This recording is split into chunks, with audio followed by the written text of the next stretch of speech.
नमस्कार सबैलाई, स्वागत छ आजको नेपियुको भिडियोमा। आज म तपाईलाई युनिभर्सिटी अफ लक्जमबर्गको आधिकारिक वेबसाइट घुमाएर देखाउने छु। यहाँ कुन ब्याचलर र मास्टर प्रोग्राम उपलब्ध छन्, कुन फ्याकल्टी अन्डर पर्दछन् र तिनीहरूको एडमिसन रिक्वायरमेन्ट के हुनेछ। यदि तपाईलाई लक्जमबर्गमा पढ्न चाहनुहुन्छ वा विदेशमा पढ्न योजना बनाइराख्नु भएको छ भने यो भिडियो तपाईको लागि एकदम उपयोगी हुनेछ। अब हामी वेबसाइटमा गएर सबै कुरा हेर्नेछौँ। uni.lu यो हो युनिभर्सिटी अफ लक्जमबर्गको आधिकारिक वेबसाइट। युनिभर्सिटी अफ लक्जमबर्ग देशकै एकमात्र सार्वजनिक विश्वविद्यालय हो र यो अत्यन्त अन्तर्राष्ट्रिय र बहुभाषिक भएको कारण धेरै विद्यार्थीहरू यहाँ पढ्न आउनेछन्। यहाँको फ्याकल्टीहरू हेर्दाखेरि हामी पहिला एजुकेसन सेक्सनमा गएर ब्याचलर्स इन मास्टर्स प्रोग्राममा जानेछौँ। यहाँ गइसकेपछि हामीले यहाँको फ्याकल्टिजहरू देख्नेछौँ। ब्याचलरमा faculty of science, technology and medicine छ, faculty of law, economic and finance छ, faculty of humanity, education and social science छ र सोही मास्टर्समा नि छ। Faculty of science, technology and मेडिसिनमा computer science, engineering, mathematics, physics, data AI programmes अनि मेडिकल बायोमेडिसिन सम्बन्धित प्रोग्रामहरू छ। Faculty of law, economic and फाइनेन्समा economics, finance, business administration, accountant taxation, law प्रोग्राम्सहरू छ र ह्युम्यानिटिज, एजुकेसन एन्ड सोसल साइन्समा psychology, social science, education or teacher training, humanities and ल्याङ्ग्वेजहरू छ। हामी पहिला ब्याचलरको हेरौँ है त। ब्याचलरमा हेर्नु पर्दाखेरि हजुरहरूले यहाँ देख्न सक्नुहुन्छ म्याक्सिमम कोर्सहरू चाहिँ इङ्ग्लिस प्लस फ्रेन्च वा इङ्ग्लिस फ्रेन्च प्लस डच भनेको जर्मनी ल्याङ्ग्वेजहरूमा छ। दुईवटा कोर्सहरू छ टोटल इङ्ग्लिसमा। एउटा चाहिँ कम्प्युटर साइन्स भइहाल्यो कि होइन, अर्को चाहिँ इन्साइनमेन्ट म्युजिकल छ। यिनी दुईवटा मात्रै छ होइन। अब हामी कम्प्युटर साइन्समा गएर हेरौँ है त भित्र। कम्प्युटर साइन्समा गएर भित्र हेर्दाखेरि ओभरभ्यू अब के छ। 3 वर्षको हुन्छ, 6 सेमेस्टर, पर सेमेस्टर 400 युरो छ। एडमिसनको डेडलाइन कहिले छ त, खुल्ने कहिले र डेडलाइन कहिले? खुल्छ 1 फेब्रुअरी सबैलाई है। तर युरोपियनलाई छुट्टै डेडलाइन छ र नन युरोपियनलाई छुट्टै डेडलाइन छ। युरोपियनलाई 30 जुलाई 2025मा छ भने नन युरोपियनलाई 30 अप्रिल 2025मा छ। अब मेन ल्याङ्ग्वेज इङ्ग्लिसै भइहाल्यो, फुल टाइम प्रोग्राम भयो। अनि अब हामी एडमिसन क्राइटेरियामा जाउँ है। एडमिसन क्राइटेरिया सबभन्दा पहिला हेर्नु पऱ्यो एडमिसन रिक्वायरमेन्ट के छ। एडमिसन रिक्वायरमेन्टमा चाहिँ सबभन्दा पहिला चाहिँ हाम्रो डिप्लोमा चाहिँ यहाँको ministry of education, children and युथले रेकगनाइज गरेको हुनुपर्छ। यहाँको डिप्लोमासम्म इक्विभ्यालेन्ट हुनुपर्छ। अब मास्टर्सको चाहिँ एडमिसन आइसकेपछि रेकगनाइज गर्ने हो भने ब्याचलरको चाहिँ पहिल्यै रेकगनाइज गर्नुपर्छ। त्यो भएर अब ब्याचलरको चाहिँ अहिलेसम्म उहाँबाट रेकगनाइज गरेर आउनुभएको कोही पनि हुनुहुँदैन र हाम्रो उहाँको +2लाई चाहिँ रेकगनाइज गर्छ कि गर्दैन भन्ने मैले अहिले कन्फर्मेसन दिन सक्दिनँ, किनकि कोही आउनुभएको छैन। र पहिला जो आउनु भएको छ फ्यामिली यहाँ भएको कारणले उहाँहरूले चाहिँ हुँदैन, हामीले यहीँ फ्रेन्च पढेर अनि बल्ल गरेको भनेको थाहा पाएको छु। तर मैले त्यही पनि एकचोटि ट्राई गरौँ न त भनेर 2जना भाइको चाहिँ रेकगनाइजको लागि एप्लाई गरेको छु। त्यो कन्फर्मेसन नआउनसम्म चाहिँ हजुरहरूलाई मैले एक्ज्याक्ट इन्फर्मेसन दिन सक्दिनँ। त्यही भएर त्यो कन्फर्मेसन आइसकेपछि चाहिँ मैले कसरी गर्ने हो त त्यो पनि एउटा भिडियो बनाउने छु।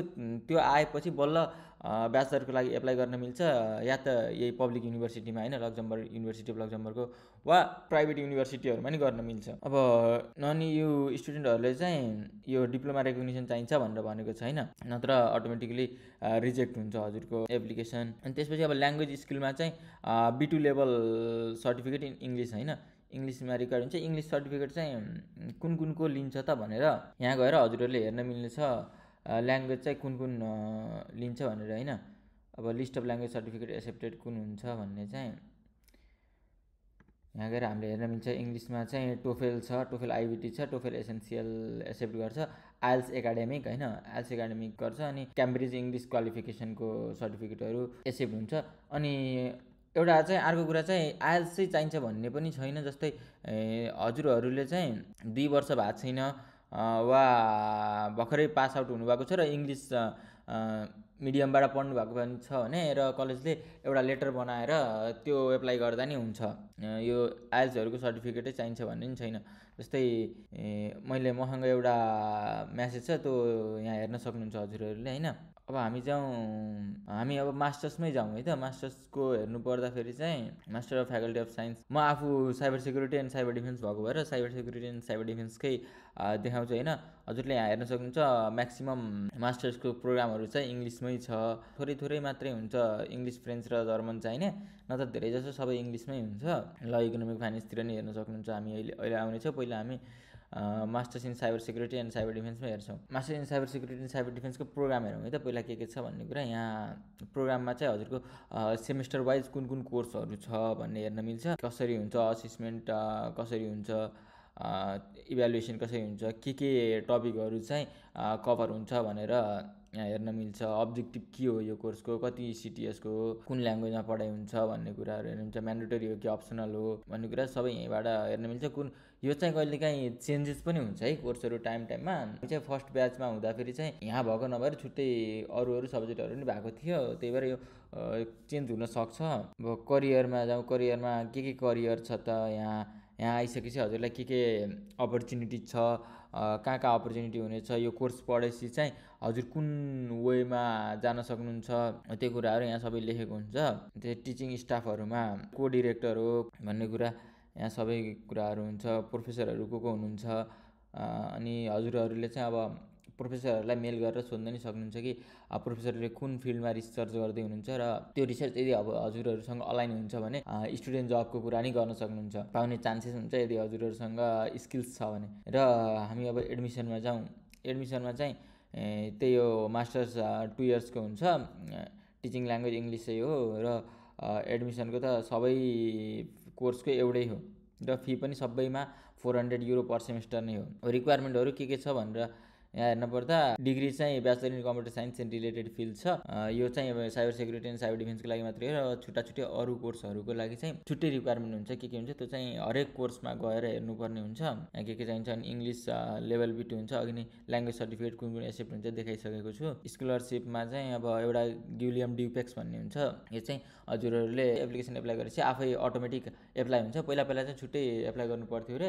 हाम्रो पालामा चाहिँ आफै एप्लाई भएको थियो। अनि जसले पाउने हो मेल आउँछ अरे हजुरहरू सिलेक्ट हुनुभएको छ यो स्कलरसिपमा भनेर। अनि अरू स्कलरसिपहरू हुन्छ जुन हजुरहरू यो लिङ्कमा गएर हेर्न सक्नुहुन्छ। अब हामी चाहिँ यसो फाइनेन्सकोमा नि गएर हेरौँ है। फाइनेन्सको एकाउन्टिङ एन्ड अडिटिङ छ, अन्टरप्रेनरसिप एन्ड इनोभेसन छ, लोजिस्टिक एन्ड सप्लाई चेन छ, finance and economic banking second year, direct second इयरलाई नि गर्न मिल्छ यो फाइनेन्सको चाहिँ। मास्टर इन एकाउन्टिङ एन्ड अडिटमा हेरौँ है। मास्टर इन एकाउन्टिङ एन्ड अडिटको प्रोग्रामहरू त लगभग सिमिलर नै हुन्छ होइन। त्यो एडमिसन क्राइटेरियाहरू चाहिँ फरक हुन्छ। रिक्वायरमेन्ट करस्पोन्डिङ टु मिनिमम 180 ECTSको पहिलाको डिग्री हुनु पऱ्यो। यो पनि रेकगनाइज गर्नुपर्छ। तर ब्याचलरमा जस्तो पहिल्यै रेकगनाइज गर्नु पर्दैन, त्यो चाहिँ पछि रेकगनाइज गर्ने हो। हामीले चाहिँ मास्टर्सको एडमिसन लेटर आइसकेपछि अनि बल्ल एप्लाई गर्ने। त्यो चाहिँ मैले छुट्टै भिडियो बनाउने छु त्यसलाई नि कसरी गर्ने हो भन्ने। धन्यवाद सबैजनालाई भिडियो हेरिदिनु भएकोमा। आजको लागि यति नै गरौँ। अबको अर्को भिडियोमा चाहिँ मैले यहाँ एप्लाई गर्दा चाहिँ नेपालबाट के डकुमेन्टहरू बनाउनुपर्छ भन्ने कुरामा भिडियो बनाउने छु। यदि तपाईँ लक्जमबर्गमा पढ्न चाहनुहुन्छ भने प्रत्येक प्रोग्रामको पेजमा गएर विज्ञापन, डेडलाइन र रिक्वायरमेन्ट राम्रोसँग पढ्नुहोस् ताकि तपाईँलाई नि सबै कुराहरू थाहा होस्। र तपाईँलाई यस्तो इन्फर्मेटिभ भिडियो मन पर्यो भने लाइक, कमेन्ट, सब्सक्राइब गर्न नबिर्सिनु होला। अर्को भिडियोमा फेरि भेटौँला। धन्यवाद।